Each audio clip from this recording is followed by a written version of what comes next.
اللہ کے علاوہ کوئی حقیقت ہے ہی نہیں، کوئی قوت دینے والی ہے ہی نہیں اللہ کے علاوہ، تو مجھے تو اسی کو دیکھنے کی ضرورت ہے۔ یہی وہ نقطہ ہے کہ اللہ تعالیٰ ہمیں کہتا ہے کہ بھئی مجھے دیکھو، مجھے سنو، مجھ سے محبت کرو، میرے راستے پر چلو۔ اللہم صلی علی سیدنا محمد وعلی آل سیدنا محمد بعدد کل ذرۃ مئۃ الف الف مرۃ۔ سامعین و ناظرین کرام، السلام علیکم ورحمۃ اللہ وبرکاتہ۔ ہمارا موضوع صرف اللہ تعالی محبت کا مرکز آخر کیوں؟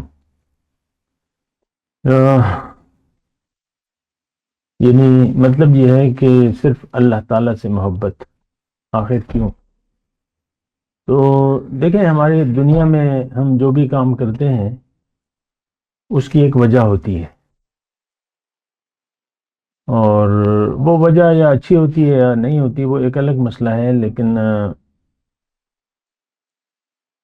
وجہ ضرور ہوتی ہے۔ بچہ، چھوٹا بچہ ہے، جو بھی وہ ڈیمانڈ کر رہا ہے تو اس کی وجہ ہوتی ہے، اور لیکن جب ہم عام طور پہ زندگی میں ہر کام، کوئی کام ہم بلا وجہ نہیں کرتے، چھوٹا ہو بڑا ہو، گناہ کا ہو ثواب کا ہو، مقصد ہوتا ہے، وجہ ضرور ہوتی ہے۔ ایک بات تو اچھا، اب ہم یہاں دنیا میں موجود ہیں، ایک بات تو یہ ہے نا، یعنی یہ کائنات، یہ دنیا، یہ ہمیشہ سے نہیں تھی، یہ ابھی بنی ہے اور ابھی ختم ہونے والی ہے۔ کہ کأن لم یلبثوا الا ساعۃ من النہار، دنیا میں، قبر میں گزارے ہوئے وقت کو وہاں ہم ایسا محسوس کریں گے گویا کہ دن کا کوئی حصہ۔ اب بات یہ ہے کہ میں ایک کائنات میں ہمیں میں یہ کہوں گا کہ ہمیں ایک کمرے میں اللہ تعالیٰ نے بند کر دیا، محدود ہے نا، جتنے بھی ہے محدود ہے، تو ایک کمرے میں بند کر دیا ہے، اور پھر یہ کمرہ ذرا زیادہ بڑا ہے، بعض جیلیں بڑی ہوتی ہیں، اور یہ ایک محدود سی جگہ ہے، اور اس میں اللہ تعالیٰ نے ہمیں ایک زندگی دے دی ہے، اور ایک روٹین کی زندگی ہم گزار رہے ہیں۔ بچہ باپ بنتا ہے، اور پھر باپ جو ہے وہ دادا بن جاتا ہے، اور اسی طرح دادا چلا جاتا ہے، پھر اسی طرح یہ سلسلہ جاری ہے۔ یعنی یہ سوچنا چاہیے کہ ہم ہمیشہ کے لیے رہنے کے لیے نہیں آئے، جو آیا ہے اس کو جانا ہے۔ اب قرآن میں یہ ہے کہ ہم آئے ہیں آسمان سے، اوپر سے آئے ہیں، جہاں سے بھی آئے ہیں اللہ کے ہیں، اور اللہ کے پاس واپس جائیں گے۔ ہمارا مرکز جو ہے وہ ذات باری تعالیٰ ہے، اللہ تعالیٰ ہے۔ تو اب یہ سارا ماحول، یہ کریشن، یہ کس نے کی ہے؟ اللہ نے کی ہے۔ جو کچھ بھی ہے، جو کچھ بھی ہے وہ اللہ نے کی ہے۔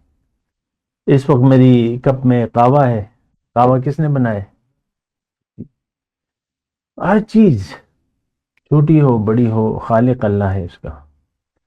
پھر یہ ہر چیز کا، جو بھی کائنات میں اشیاء ہیں، جو آسمان میں ہیں یا زمین میں ہیں، اس کا رخ انسان کی طرف ہے، میری طرف ہے، میرے فائدے کے لیے اللہ تعالیٰ نے یہ چیزیں بنائی ہیں۔ اگر آپ دیکھ لیں نا، ہر چیز، یہ بھنڈی، یہ مولی، یہ ٹماٹر، یہ پیاز، یہ گوبھی، یہ ساگ، یہ جانوروں کے لیے تو نہیں ہے، جانوروں کے لیے اپنی گھاس ہے، جو بھی ہے۔ گوبھی کے پتے فالتو ہو جاتے ہیں، جانور کھا لیتے ہیں، ہم گوبھی تو نہیں کھلاتے جانور کو، یا آلو یا ٹماٹر یا پیاز، وہ تو ہم کھاتے ہیں۔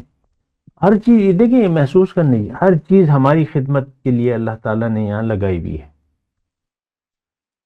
سونا کس نے بنایا ہے؟ اللہ نے۔ پیٹرول، گیس، ہوا جل رہی ہے، طاقت اللہ تعالیٰ نے رکھ دی ہے جلنے کی۔ ہم میں سے اکثر کے گھروں میں گیس کے چولہے۔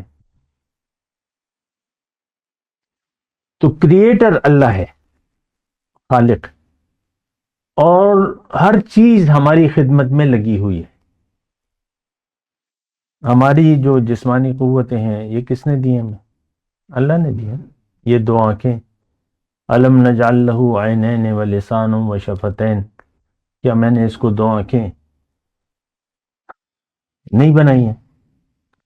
اور اس کی دو ہونٹ اور ایک زبان، کیا میں نے اس کو نہیں دیے؟ اور وہدیناہ النجدین، اس کو دونوں نمایاں راستے نہیں بتا دیے، ہدایت دی ہے۔ تو دیکھیں، میں محبت کی بات کر رہا ہوں، صرف اللہ سے محبت۔ اللہ کی اس وقت کائنات میں اللہ کی ساری توجہ میری طرف ہے۔ اپنے آپ کو اکیلے میں محسوس کریں، چھوڑیں اور لوگوں کو۔ آپ اللہ کی یکتا مخلوق ہیں، آپ کا تھمبنیل جیسا کوئی نہیں ہے۔ آپ کی شکل، آپ کی آنکھوں کی پتلیاں، یہ آپ کی ہیں، یکتا ہیں آپ۔ ذرنی ومن خلقت وحید کے الفاظ ہیں قرآن میں نے اس کو اکیلا بنایا ہے۔ اب ساری دنیا کی نعمتیں میری طرف متوجہ ہیں، میں استعمال کر رہا ہوں نا بھائی۔ تو اب یہ مجھے دیکھنا چاہیے، جو مجھے اتنی توجہ دے رہا ہے۔ میں بیمار ہوتا ہوں، مجھے شفا دے دیتا ہے، ہوتی ہے نا؟ انسان بیمار ہوتا ہے، شفا کون دیتا ہے؟ میں بھوکا ہوتا ہوں، ہمیں کھانا کون کھلاتا ہے؟ پیاسا ہوتا ہوں، پانی کون پلاتا ہے؟ ٹھیک ہے، ذرائع ہیں، لیکن یعنی کھانا کھلانے یا پانی پلانے والی ذات تو اللہ تعالیٰ کی ہے۔ قرآن میں ہے کہ قل ان اصبح معکم غورا فمن یأتیکم بماء معین، اگر یہ پانی نیچے اتر جائے تو تمہیں کون میٹھا پانی لا کے دے گا؟ ساری نعمتیں، میں ایک ذات، میں اپنی طرف، آپ اپنی طرف، ساری اللہ کی خدائی میری طرف متوجہ ہے۔ تو اب سوال یہ ہے کہ کیا اور بھی ہے کہ جس کی طرف میں توجہ کروں؟ کوئی ایسی ذات ہے جو میری توجہ کا مرکز بن جائے، جس کی طرف میں دیکھوں، جس کو سنوں؟ نہیں ہے، یہ نہیں ہو نہیں سکتا نا۔ دیکھیں، وہ ہمیں دیکھ رہا ہے، فَإِنَّكَ بِأَعْيُنِنَا، تم میری نظروں کے سامنے ہو۔ تو جب وہ مجھے دیکھ رہا ہے، وہ میری طرف متوجہ ہے، اور میری، دیکھیں، میں ماں کے پیٹ میں میری شکل کس نے بنائی ہے؟ وَالَّذِي يُصَوِّرُكُمْ كَيْفَ يَشَاءُ فِي الْأَرْحَامِ كَيْفَ يَشَاءُ۔ تو یہ دیکھیں، سوچنے کی بات ہے، ساری خدائی میری طرف متوجہ ہے،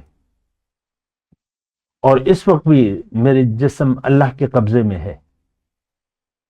میری بیماری، میری صحت، میری عمر، میری سارا کچھ اللہ کے قبضے میں ہے، تو ساری خدائی میری طرف ہے۔ اب مجھے کیا ضرورت ہے کہ میں کسی اور کی طرف دیکھوں؟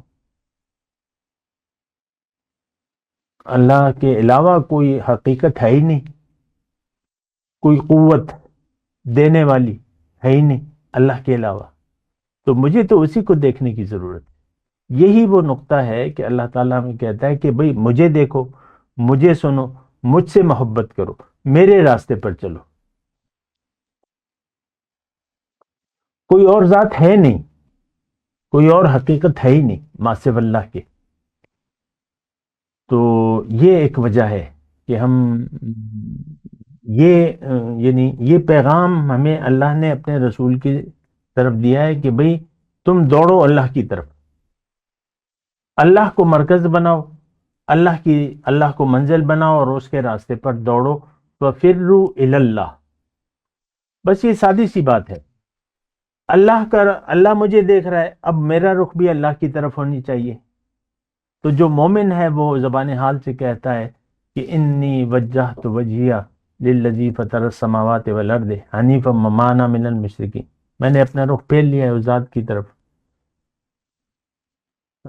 جس نے زمین اور آسمان پیدا کیے، میں یکسو ہوں، میں مشرک نہیں ہوں۔ تو یہ بس یہ شرک والی بات ہے، شرک نہیں ہے، یعنی شرک برابر نہیں ہے۔ الہ مع اللہ، یہ ایک صورت ہے، اس میں بار بار اللہ تعالیٰ فرما رہا ہے کیا میرے سوا کوئی اور معبود ہے؟ یا اور الہ مال، اپنی نعمتیں گنوا رہا ہے، پھر کہتا ہے کیا میرے علاوہ کوئی ہے؟ تو یہ تو ہمیں سوچنا چاہیے۔ وآخر دعوانا الحمدللہ رب العالمین۔ مولاي صل وسلم دائما ابدا على حبيبك خير الخلق كلهم